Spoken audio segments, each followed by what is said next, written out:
Today we're going to be making chocolate crepe rolls, which only requires 4 ingredients. Add 125 grams of plain flour. Make a well in the middle of the flour. Add 2 large eggs. Then add 300 milliliters of milk.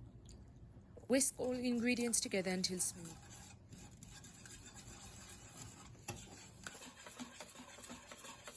Let the batter rest for 10 minutes. Butter your non-stick pan evenly.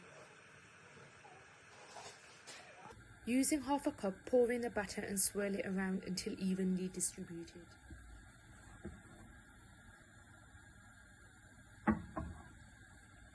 Flip it once no batter remains to cook on the other side. Fold your crepe in half. Spread over the chocolate spread evenly. Roll up tightly so it looks something like this. Drizzle with more chocolate spread. I personally used milk chocolate. Add whipped cream if you wish, and that's it. That's all you need for this recipe.